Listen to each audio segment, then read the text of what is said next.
towards the end, but they did not wilt under the pressure, and they were able to go toe-to-toe for quite a while. And this is Sky Temple, a map that Ballistix does incredibly well on, despite it being SPT's map pick. This is a very strong map for Ballistix, and I think you know, some of the maps that we listed earlier at the start of the series, maybe they can take away some of those macro elements and try and go toe-to-toe in other ways. So for SPT, all hope is not lost yet, not by far. Very true, but I do want to point out something that happened earlier, and we brought it up during the cast, but the fact is, SPT had a global hero. They fell behind in experience in the early game, even though they were getting the odd kill. Their rotations and Blaze's push potential, grabbing that fort so early, was a big deal in how much experience they lost. And I know it seems really subtle and really small probably for a lot of people at home, but I would actually suggest watching that replay and watching the top trade. And mainly it's Soap's decision. Soap decided to not commit to the Knight advantage, so then he commits to the shots. If he commits to the shots, he needs to absolutely dominate through the shots or eventually back out and be responsive whenever he loses the Knight push. He went to the top shots, then he teleports towards mid. He has given up everything on the top half of the battleground. Blaze, as long as he does not rotate, it is essentially, even if you get that kill, as long as they stall it out, Blaze is going to get the same value he's always getting to. And it really comes down to, literally, will Dahaka clear these Knights? And that starts a very, very fast snowball and experience against them. I can't help but agree. I mean, Dreadnought actually brought up a really good point at the start of the draft before. It's about where SPT needed to be during that second temple. I believe that it ended up being Murden that got picked just outside of the temple. There was a great setup, and they made it to that point, but that was the moment where all of a sudden it's like, all right, we got to that second temple. Yes, there was stuff that happened before, but that's when you started to see the lead go from marginal to it started to increase incrementally more and more in favor of Ballistix. And with Ballistix, we've already the 1-0 lead over SPT. You guys can vote for Ballistix. Continue that we were 90-10 earlier. Let's see if that goes any higher. You can vote for Ballistix with hashtag BLX in chat. If you think SPT can maybe be the one Chinese team to take a map, or you just like them, then hashtag SPT in chat. Tetra, I want to bounce something back to you. Yes. Because I am curious. If SPT feels that maybe they can't go toe-to-toe, they got any secret heroes out there? I mean, they have several. They were the team that brought out the Twin Blades variant amidst 2 mid-season brawls ago.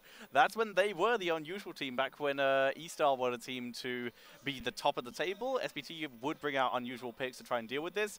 However, I'm going to go off that topic here for a second because this concerns me. It is Towers of Doom, a map which has been very successful for Ballistix and has been the worst possible map for Super Perfect Team in this phase, as they are 0-3 on it. Yeah, and where we see inversely 4-0 for Ballistix every time it's from their selection as well. So I think it's very fair to say that after, you know, Sky Temple game #1 and Ballistix picking up Towers of Doom #2 in that result for SPT, they have to find something, right? I don't think it's fair to say that it's out. You know, Medivh might be a tool, one of the better battlegrounds for Medivh. I'd like to see that from SPT, just something with a wild card factor, you know, that kind of Joker factor that we see in the Eastern scene. Well, let's see if we do have any kind of wild card or Joker as we are heading into the Towers of Doom draft. It is going to be SPT with the first ban and pick, as, unsurprisingly, this was a Ballistix map choice. I would be very upset and confused if this has ended up being a Super Perfect Team map choice. We are getting some, you know, unique picks out of the way. Obviously, the Abathur again showing itself. We saw that banned last map. We're going to see it banned again here, which will bring up, obviously, the ranged assassins. We've, you know, seen the Rainer priority at times for Ballistix. But this is a map where Phoenix, and more notably Hanzo, who is not as high priority as he once was, but that is always a threat, especially Towers of Doom, where there are a lot of structures in narrow areas to get a lot of scatter arrow value. Very true, and of course there is a boss on this map where Hanzo immediately gains value as well. So we can see it on that, and of course vision game is very important, especially when you're fighting on that mid-ult. It's going to be Rainer, Decker to Dibbles. Or Phoenix. I feel like it's got to be the Rainer here for SPT. Get SC on something a little less, you know, kind of peppery. Yeah, but we're seeing that preference for Diablo coming out from Misaka. This is actually an issue I had with him in League play. His Diablo is insane, but his priority of it over heroes like Maiev and Genji at some points during the League play was a little concerning too. Well, they do get 3 very strong picks by way of Diablo, Phoenix, and Dahaka. They get the global control again. The Phoenix-Diablo pairing we know can be strong. Yeah. Phoenix in general, obviously very strong. So they do have a lot to work with. Support will be interesting to see what they end up with. And Stukov was going to be the one that we've seen Ballistix run a couple of times with a similar setup. Yeah. They're like, hey, we know how strong this can be. We're not going to let you try it. I mean, this was their exact draft, other than the fact that Deckard was stolen away from them. SPT currently mirroring themselves. But, like you said, they're going to have to pick a different support. I'd like to see a Blaze Ban from SPT. Thank you very much. You're welcome. To take it away from Jungha, it's been one of the higher priority heroes for him. And also when you have, you know, already priority into your offlane, it's hands down you want to remove any safety tools, especially for Deckard, who's one who can struggle, you know, outside of the massive stay a while and listen plays. If he's out a little bit too far, and Raynor, both of those are vulnerable. So removing those extra safety tools, other ones that exist, you know, Tyrael, Zeratul are other things to keep in mind here. And it's not like Jungha is afraid to pick the Zeratul if he would like, but he's not gonna. We got ourselves Urel. And another ETC coming in here. The Korean team seem very happy to pick this up, completely juxtaposed to what we saw in the Western Clash just a week ago. We could always get the SC Zeratul in that last slot. It is something that has shown up at times. We'll keep an eye on that, but for SPT, more damage. Maybe they've got the Zeratul up their sleeve. We'll see if we find out. Obviously, support. Instead, Karazim and Thrall. Very front heavy here for the side of SPT. Karazim used to be one of ZZH's favorites, but a little bit less these days. Not picking it up too much, but it's nice to see it return. And that Thrall, once again, this is very much an all-in on that Phoenix combo composition. But with the disruption of ETC and Urel, and even Raynor with that penetrating round, I am concerned.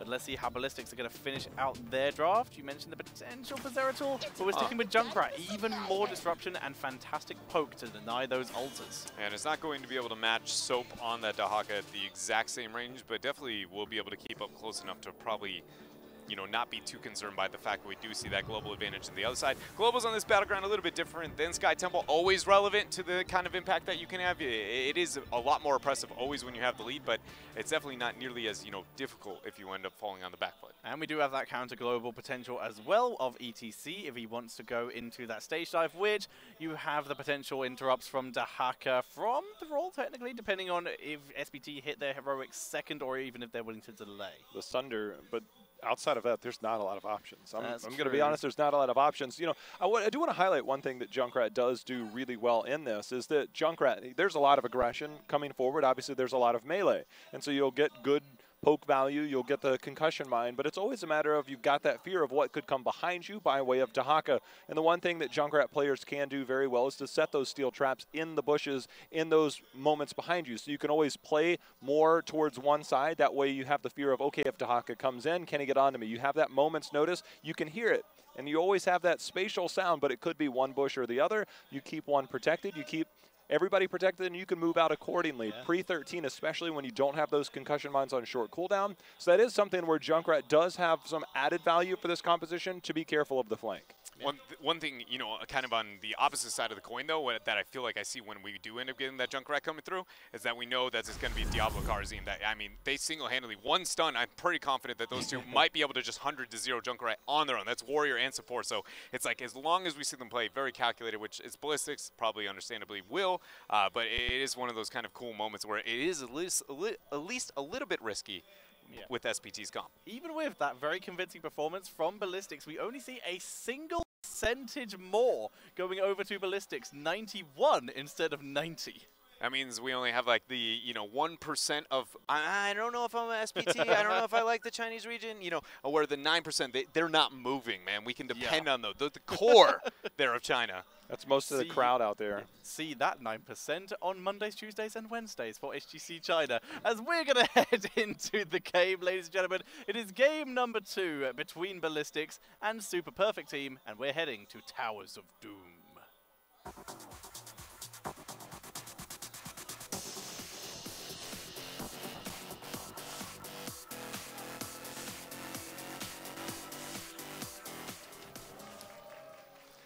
As we load in here, 2 Towers of Doom. Ballistix up 1 game over SPT. The last representatives here at the Eastern Clash for China. It's going to start off where we have Magi representing here on the Deckard Kane, SDE on Junkrat, Jungha on Urel, ETC played by Hooligan and SC on Raynor. And on the right, it is Super Perfect Team with Ballistix on Brawl, Soap on Dahaka, Misaka on Diablo, ZZH on Karazim, and luckily, he's back on that Phoenix. A lot of synergy opportunities if they want to move into the Salvo mixed with the Earthquake. Very common strategy within the Western scene, specifically in North America. But we talked about some fears if we don't see the stage dive. Hold up, though. Knockback. Tackle gets no more healing, though. Really interesting choice by SPT to be willing to even risk that kind of positioning over mid when half of the rotation was up towards the top half. Normally, I compliment some of the creativity over the level 1 decisions from SPT and a lot of the Chinese teams, but I can't help but feel like that was one where they were a bit too confident on where Ballistix would be. Yeah, and as such, they were able to get outplayed. That very much came down to Diablo trying an engage and Yarel just batting him around, and that just went all downhill from there. Misaka's back, though. Didn't lose any souls, didn't have any.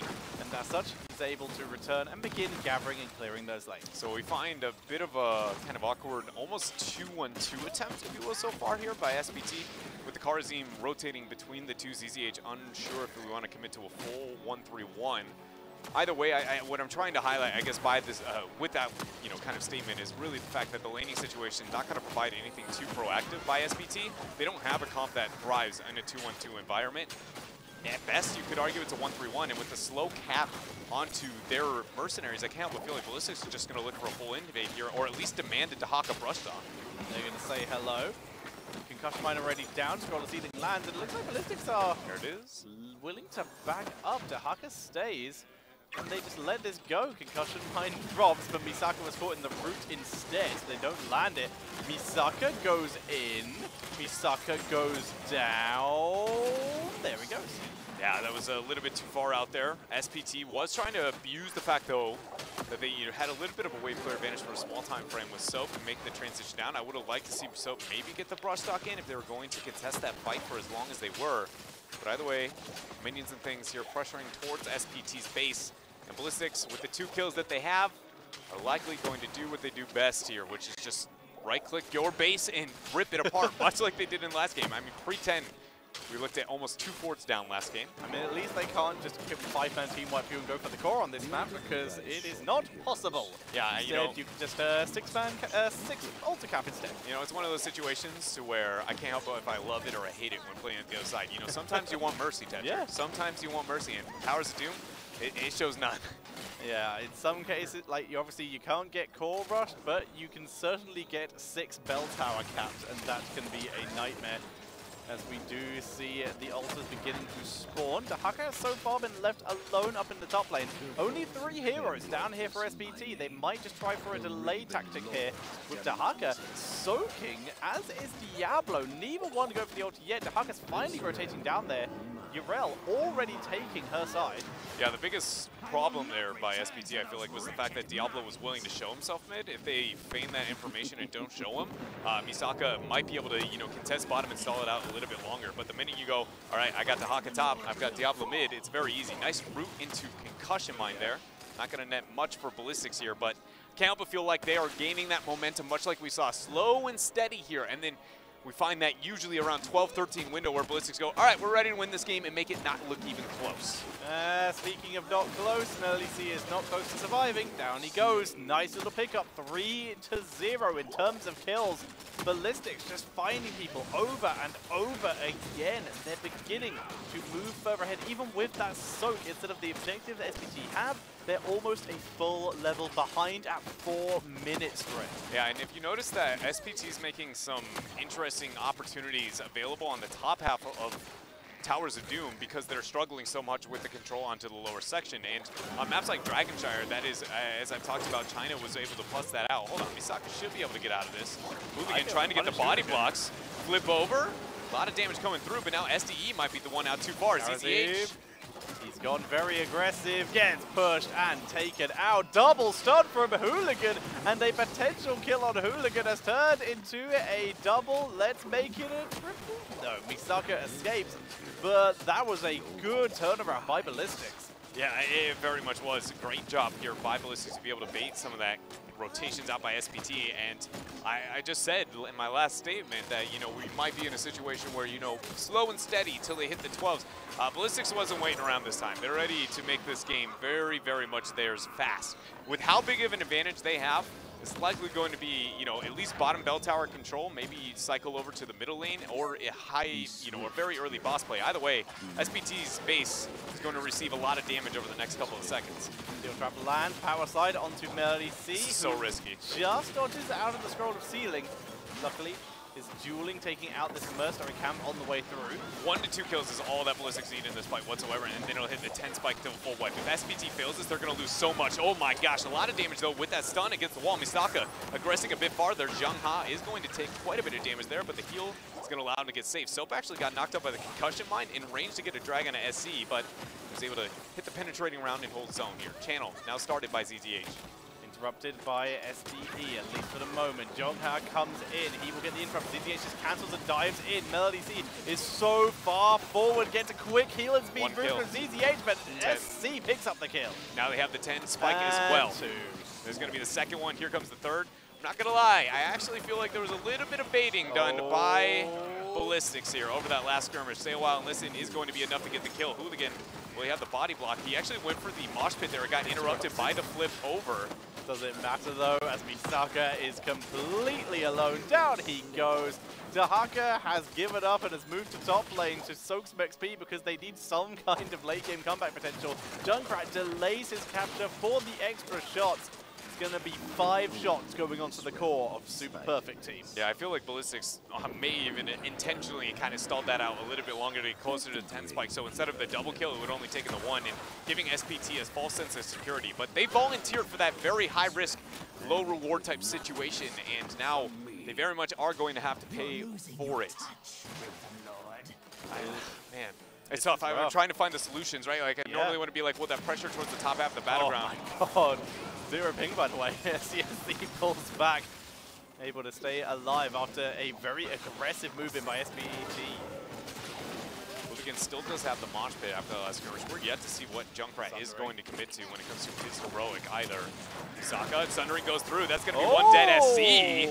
There comes the salvo coming out. Not enough damage to finish anyone off, but that kill on Reyna was pretty good. So we do have the Sundering as they interrupt towards that mosh pit.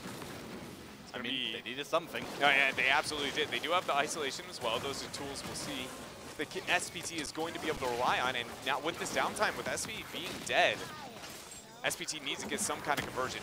They're going to actually look for a full skirmish. Now focus on Magi. Sail while Alyssa available. 7-sided does a little bit of damage onto Magi. They're running out of minions here, so they're going to have to pull back because this bell tower is going to be hostile. Soap in danger. Isolation is dodged. And Mosh. Soap, Mosh pit is coming out. Sleep for good measure. And it's going to absolutely no Karasi actually escape. So does Diablo. SDE is actually getting chunked there by the lightning breath. Young Ha jumping back, getting the armor to the rest of the squad. Soap going to get hammer slapped into the wall. Wow. That's going to be first to drop here for SPT. SESC's back in the fight, picking up the first kill, gets the second as well. Down goes Misaka, and SPT, their moment of hope has turned into a dredge of despair.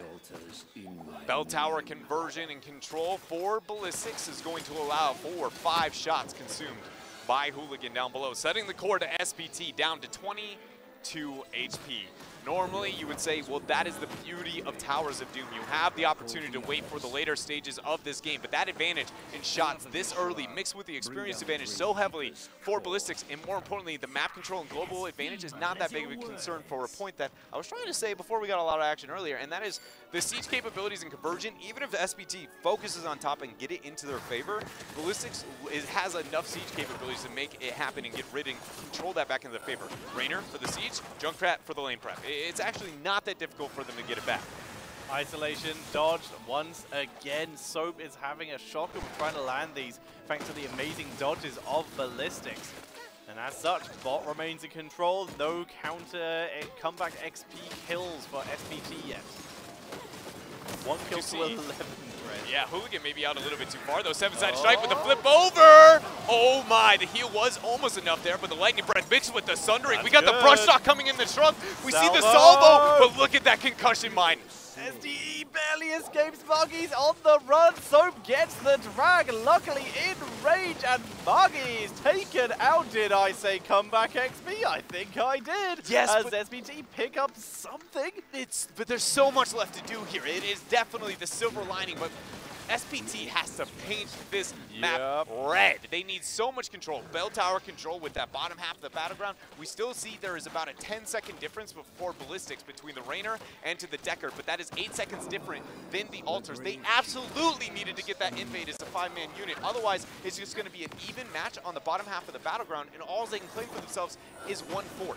But the XP, that is now the only element that SPT can really rely on to get this game back under control. They're on even talents for the first time in a very long time, bringing themselves back here. Early C is even beginning to channel. Hooligan's going to get zoned away, so SPT will get bot. Now it's all about mid. ZZH dashes back to his team, stays alive. Lightning Breath, Sundering, and soon to be Salvo are back off cooldown. Great interrupt there onto the lead. Youngha getting stunned against the wall with the hammer, pushing down Misaka. 7-sided strike drop along with the lightning breath. Stay a while and listen is going to stall out too, but Magi realizing he can't handle that lightning breath. Sundering splitting away with the Ardent Defender. Ardent Defender is good. Here comes the Salvo as they pull in Joker, trying to get the angle. They don't get the slows here. With Hooligan low, he's force riffing. Diablo dashes away via minion, which makes this a 4 versus 5. Moshpit on 3! Dance. And Hooligan is going to shred the team of SPT! It's an absolute dance party over here. They end up getting the kill onto Misaka as well. That is SC tracking him down all the way towards that top lane to secure that kill. Luckily, trying to get away here. Shielding not going to be responding quite yet. Ballistix ends up eating the Project Cube along with the Scroll of Sealing, but close enough to the Wall of Death to be able to hold his own here. Bottom bell tower will be converted back in favor of Ballistix. When that happens, it is the 16 talent tier advantage. 5 shots towards SPT's core, and now we find themselves with a 16 spike. Oh! My goodness, that was absolutely needed here for SPT to be able to turn and stall out this game, because otherwise they would have been 5 shots into immediate boss after. SPT finds ways to hold on to this game still, Tetcher. Now they can move into bot lane. They can take back their bell tower, but if they do this, there is the threat of the 4-man boss. If they take down the bell tower, it has to be fast. You can see how late this was taken. This means they actually have to delay a little bit their cap because it wasn't even spawned yet, so the boss is taken by Ballistix. Unless they can interrupt. Dark is here, Karazim's here. Are they just going to abandon bot? Everybody has to make this rotation very, very fast. They're on the way. Oh my goodness, this is so greedy. Without Brawl or Phoenix? About 16. What? Phoenix is on the way. They have to move. They have to move now. Good knockback by Urel. Diablo moves in. Lightning Breath not on the point. Shots go in. Soap knocked back. If they can get kills, it might be an opportunity, but instead, they have to back up, and that was a disastrous move for SPT. I'm not gonna lie, I gotta go back and watch that replay and see if that was an intentional bait onto the Shadow Charge to make sure that if there was a Lightning Breath afterwards, it's not going to be on the boss control point. Either way, SPT with the rotation, attempted, not so successful here, and they're struggling when it comes to that core HP. 13 remains, and 16 talent tier still not here quite yet. Hooligan almost there to be able to get the punishment out. Saka trying to poke down any of these minion waves with bot still under control, down to half health thanks to the move from Thorol earlier. With no mercenaries yet pushing in, SPT have a little bit of freedom just to stay back. They now have their own level 16, but this is not looking good, Dread. They need to be able to move in to take the bell tower at minimum, and then they have to really get a double capture, or this is going to be close to game over as Diablo moves in. Quick power slide from Hooligan, though, shuts down the overpower. Yeah, that was a really good job there. Oh my gosh, Thundering along with the 7-sided strike and the isolation. Everything going on to Hooligan. Stay a while and listen. The Rip Tire blowing up, but it doesn't matter there with SPT. Thundering isolation onto Hooligan here. They're going to make stuff happen, but keep in mind, Urel is consuming the shots on top. That is 5 shots going toward the core of SPT, 5 more towards the left. This could be game. This could be game unless they're going to interrupt any of these. We see bot is being moved in. This is the commitment for SPT, but Urel is coming in. That's going to be a 4 versus 4. Misaka getting focused down. Lightning Breath onto SDE, who's already low. Ballistix can't get the angle to turn this round, though. Misaka's low. Muggy getting focused down. He's getting all the armor, though, for Urel and able to keep it up. And look at SC, aggressive positioning, knowing he's going to be able to give them pepper. Right now, we see Junkrat making the transition down. Soap is going to die. Top left, that's 5 more shots. Every member of SPT needs to stall over mid. Can't stall if you're dead. As we see Soap knocked back, he's going to drag, he's delaying Urel, but the shots on top are done. It's just mid, and it's only Diablo and Dahaka alive. Can't see him. You got it, Soap. And that is it, ladies and gentlemen. Ballistix, in very dominant fashion here, is able to take game number 2 over SPT and set them 1 game away from going home. Ballistix. That was an insane fight at the end. There was a tiny glimmer of hope when they were able to move on to Magi there, and the lightning breath as well was solid, but so many good plays. Like you said, that fact that lightning breath did not land on boss and they rotated so slowly really scuppered the chances of a potential comeback for Super Perfect Team. Well, there on the screen is SC. I can tell you guys, I get a cheat sheet over here so I get to see the in-game screen. SC had 12 kills that game. Oh 12 my. of their 18 kills. He was lighting them up. Dread's like, hey, SC's giving him some pepper. Dude, he gave him like double dose of pepper that game. That was insane. They're sneezing. They can't stop. They know how I feel then. Yeah, no joke, dude. Look, all I got to say is Ballistix came out with a game plan. They executed it. There was, as you said, that glimmer of hope for SPT, especially that Sunder. Diablo came in, and then that Sunder that came in, oh, my goodness. I was like, all right, we have a game all of a sudden. And then, you know, Ballistix are like, all right, let's regain control. And, you know, fights got a little chaotic at the end. But I will say Ballistix came in with a very good draft and executed it so incredibly well. We saw some money mosh pits coming into that series. We saw some mosh pits earlier where we're getting like one-man moshes, but this is the first time we've seen ETC come in and I've been like, oh yeah, this is why we used to pick this hero. I feel like Hooligan did a really good job of understanding that he was never the opener or even the middle initiator. He was waiting until there was an absolute retreat on most of his mosh pits. If you noted, it was, here's the fight, can they do it? And they're like, oh, SPT's like, oh, we got to get away, And he's like, well, there's the dance party just waiting on retreat there. So it was a good job understanding, you know, they have a lot of interrupts. It's unlikely to be able to get in a fight, and making it, instead of a team fight heroic, we're going to win this fight rather than 1 kill, we're going to get ourselves 4. It's actually what China have been looking for in the previous series, some of the fights, where instead of just saying taking a kill and backing up, they were like, every team fight must be a 5-man team wipe. That's what ETC allowed them to do several times there. Yeah, it's very much kind of that, you know, win harder approach, I guess, to the skirmishes. Yeah. The Li-Ming of warriors, if you will. I mean, you get trait value, I guess, at various times. I will say this, is the one thing I thought about towards the end of that draft, and I was talking to Snitch, you know, backstage when we were watching this game, it just feels like Korea. I mean, we go North America and Europe, we go to the other regions, that's a Johanna pick. Here, we go ETC. Things are very different here, and that aggression paid off that game. That's true. That is true. Maybe we'll see more ETC, or maybe we will see the Johanna coming in. But first, we are going to head to a quick break. Don't go anywhere. The conclusion of this series will be coming up after this break. The Heroes of the Storm Global Championship is back. By watching and cheering with bits on Twitch, you can unlock new chat emotes and exclusive in-game items, all while supporting your favorite HGC teams. Bits are a virtual good you can buy on Twitch to cheer, celebrating amazing moments and amplifying your voice in chat. And during HGC, when you cheer for your favorite team, a share of the bits spent will go to that team. As you cheer, you can unlock loot chests, mounts, and exclusive emotes when personal and global cheering goals are met. There is more loot than ever, but as new community items are launched, the old ones will disappear. Get them all before they're gone for good. Right below the video player, you can track team-specific and global progress, check out your individual goals, and see leaderboards that highlight each team's total cheers and the top individual cheerers.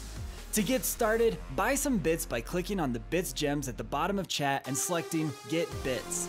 Then, when a team pulls off an amazing play, click on the bits gem in chat, select the team logo, add the number of bits you want to use, plus a message to cheer them on. You'll summon a team-themed animated cheer mode to celebrate the moment loud and proud in chat. The more bits you use, the cooler and more animated the cheer mode. And lastly, be sure to link your Blizzard and Twitch accounts to claim your loot. We'll see you in the Nexus.